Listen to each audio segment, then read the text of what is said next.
Ya kalau sudah dengar ya, 20 itu paling kecil per 5 pertanyaan gitu ya kalau saksi ahli itu. Jadi kalian kalikan lah. Jadi kalau ngomong-ngomong soal cair-cairan jangan sama Kak Nona. Kak Nona itu rate-nya sudah tinggi sekali.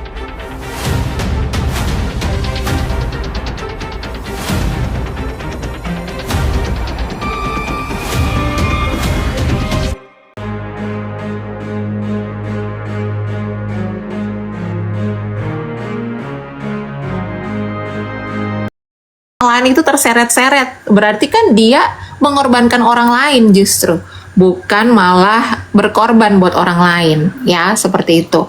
Nih yang mau masuk grup buzzer silahkan DM aku, ya. Lumayan dapat jajan, katanya kan. Kalian kan udah tahu red cardku sekitar 200 sampai 300 juta. Jadi kalau aku mau jadi koordinator buzzer segitu nilainya. Kalau jangan ngomong soal nominal sama Kak Nona, sekali Kak Nona jadi saksi ahli menyalawi gitu. Ya, kemarin aku sempat dengerin Kak Nona kasih tahu apa namanya?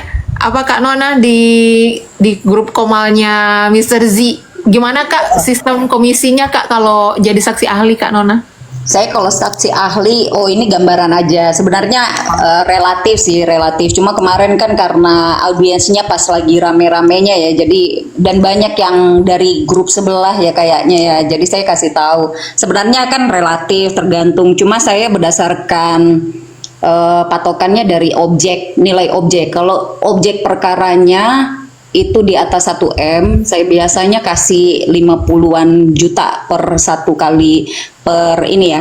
Kalau saya jadi saksi ahli, itu untuk 5 pertanyaan. Kalau lebih dari 5 pertanyaan, biasanya saya minta di perjanjian untuk jadi saksi ahli itu lebih dari 5 ya kelipatannya.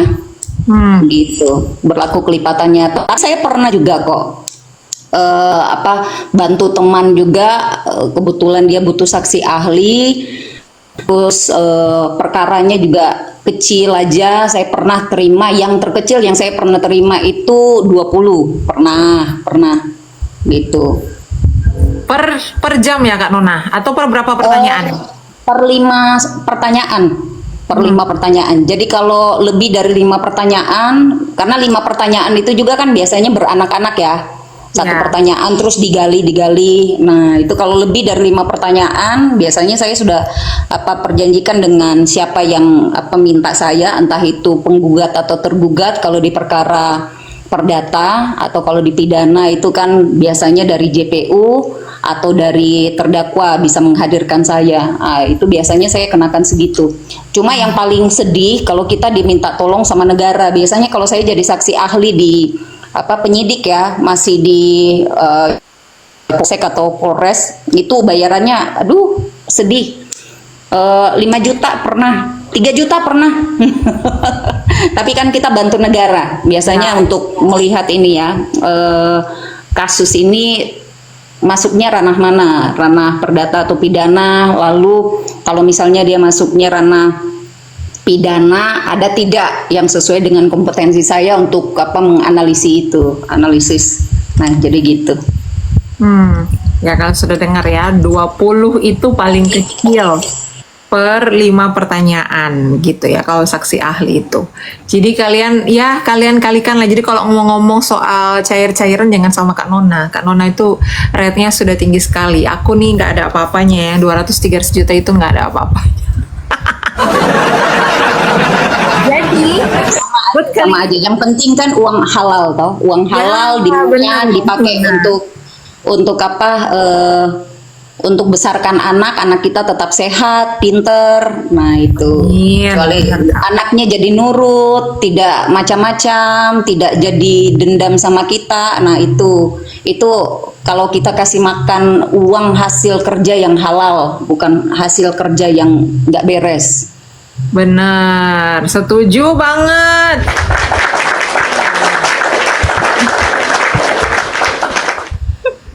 Jadi, jadi itu ya guys, intinya catat ya, duitnya duit halal, oke?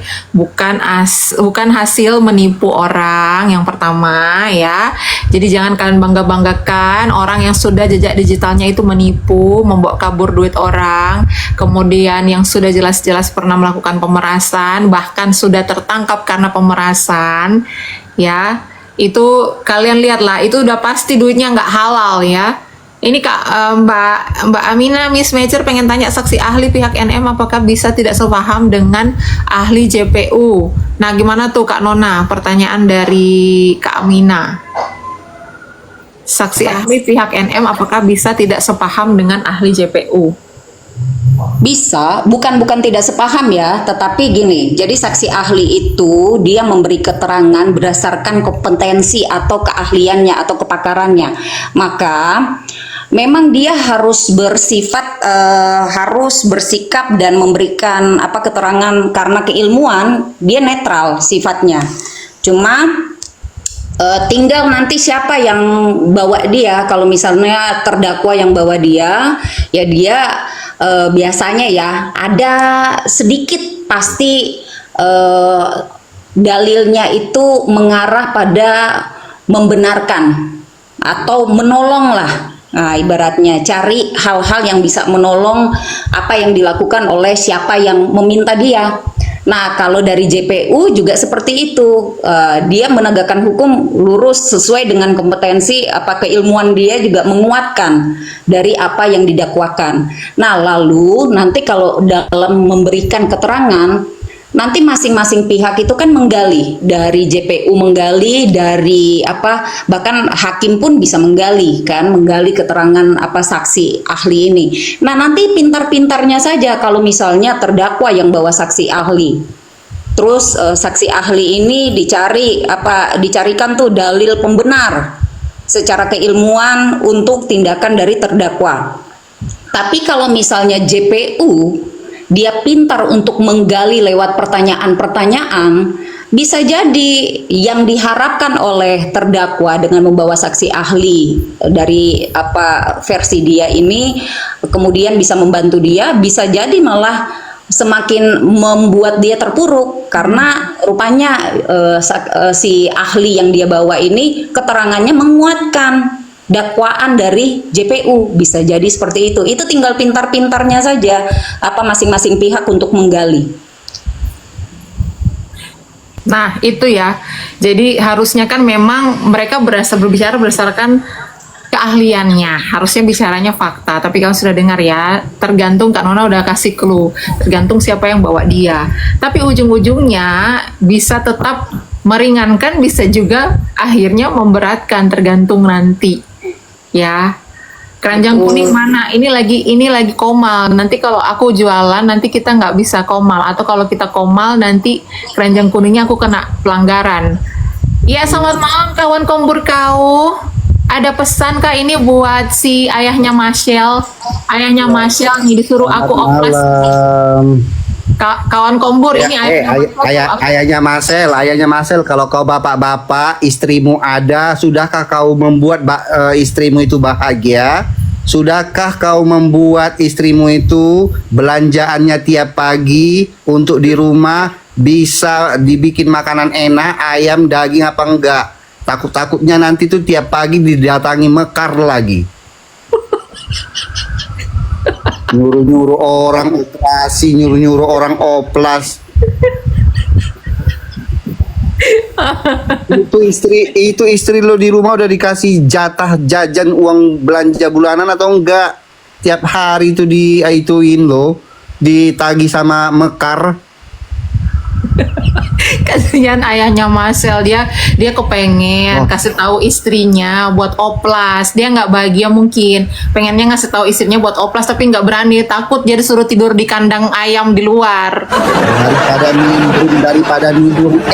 Ayahnya Marcel, istri kau tuh juga tiap pagi jam 6 pagi tuh udah nimbrung di samping rumah tetangga. Kak Siti, ini emang yang dicari. Ini aku mau nanya sama Bu Nona. Ya. Aku kemarin ada dengar Bu Nona bilang kan waktu pembahasan kita di Komalnya Mr. Z terkait dengan si Tante Emma. Tante Emma yang ngedumel katanya mau ngeiniin apa namanya hakim gitu kan ke Mahkamah Tinggi itu ngomongnya kan. Nah terus Bu Nona ada pernah menjelaskan, aku kalau nggak salah ya, misalnya kalau nggak salah, kalau misalnya aku salah, mungkin aku dengar dari yang lain gitu. Bu Nona ada menjelaskan kalau misalnya komisi yudisial itu bisa membatalkan yang namanya putusan hakim di pengadilan negeri. Benar nggak? Memang di semua tingkat bisa Nah, bisa dibatalkan, tapi harus dengan bukti-bukti ya, bukti-bukti, karena KY itu Komisi Yudisial itu tidak sembarangan juga untuk iya. membatalkan.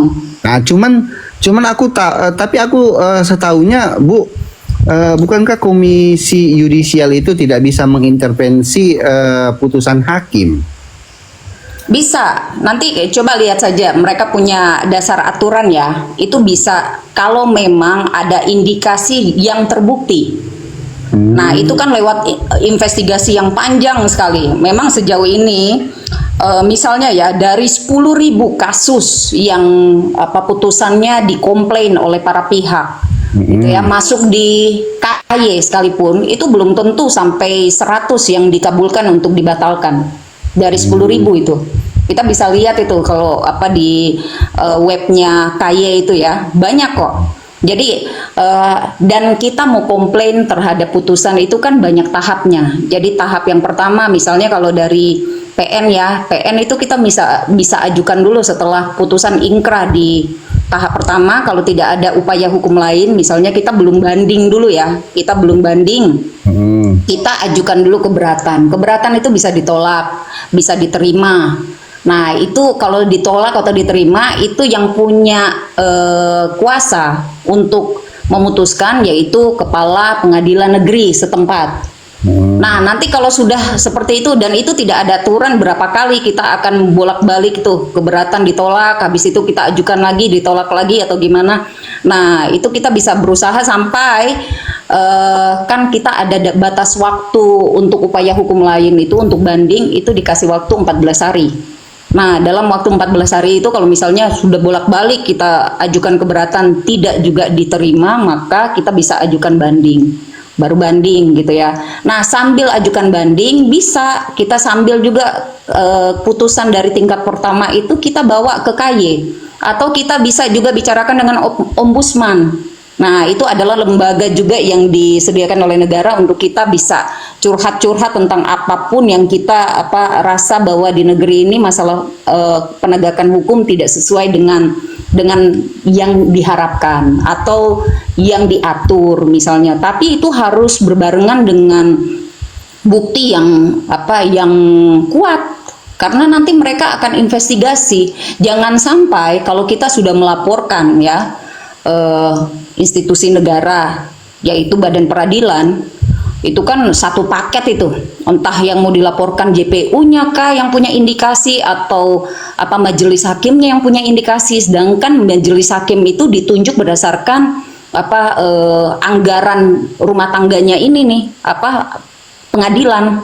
Jadi setiap ada kasus masuk kan mereka harus ditunjuk dulu siapa yang bertugas. Nah, yang menunjuk juga nanti kena, yaitu Kepala Pengadilan Tinggi, Ketua Pengadilan Negeri, gitu, Ketua Pengadilan Negeri. Lalu JPU juga begitu, Kejaksaan Negeri yang nanti Kepala Kejaksaan Negeri nanti yang ikut bertanggung jawab kalau punya indikasi, terbukti punya indikasi, dan itu akan investigasi.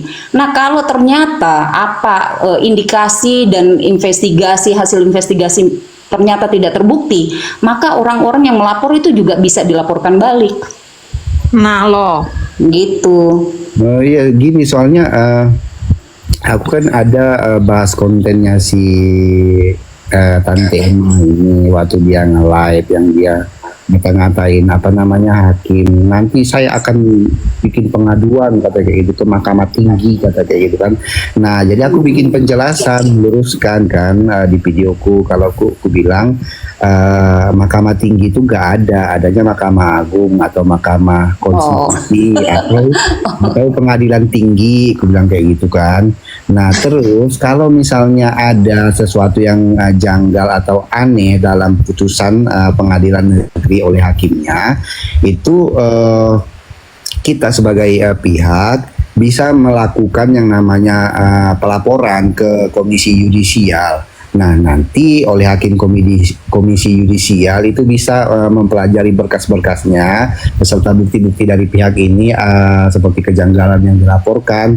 Nah, komisi yudisial nanti itu semuanya bisa diperiksa. Nah, kalau misalnya ada nanti terbukti ada pelanggaran hakim kayak begitu kan, komisi yudisial ini nanti bisa membatalkan seluruh putusan. Aku bilang kayak gitu kan. Nah, padahal memang sebenarnya aku tahu komisi yudisial itu kan aku setahunya lebih kepada mengawasi yang namanya perilaku hakim gitu kan, kode etik perilaku hakim seperti itu kan. Nah, terkait dengan komisi yudisial bisa membatalkan putusan hakim itu aku masih kurang nggak dengar kayak gitu, belum pernah dengar kan, tapi aku bikin lah kayak gitu. Nah, ada pengacara, salah satu pengacara yang komen di videoku, dibilang komisi yudisial itu tidak bisa membatalkan putusan hakim kata kayak gitu. Komisi yudisial hanya bisa mengawasi terkait dengan perilaku hakim seperti itu. Nah, jadi aku rubah caption lah kan di videoku untuk menjelaskan ralat terkait dengan apa namanya komisi yudisial, bahwasanya tidak bisa komisi yudisial untuk mengintervensi putusan hakim di pengadilan negeri. Aku bilang kayak gitu jadinya.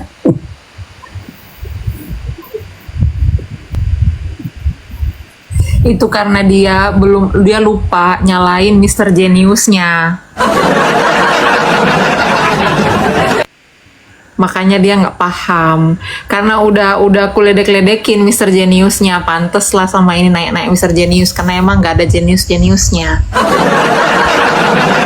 Jadi Bang Kawan Kombur, ya memang kalau secara teknis ya, namanya orang hukum itu pasti tahu bahwa KY itu tidak bisa, misalnya yang saya maksud itu bukan berarti KY itu terima putusan, terima aduan putusan terus dia langsung bisa ajukan langsung ke pengadilan negeri untuk saya batalkan tuh putusan itu. Tidak, tapi dia kan punya kewenangan untuk memberikan rekomendasi setelah mengambil bukti-bukti, melakukan investigasi kembali. Nah, itu baru dia punya, di situ kan ada jalur kewenangan di situ. Berarti kalau dia tidak punya kewenangan, maka kan dia jadi lembaga yang tidak ada gunanya dan tidak punya andil terhadap satu putusan yang sedang dikomplain oleh masyarakat, entah itu pihak kemana saja gitu.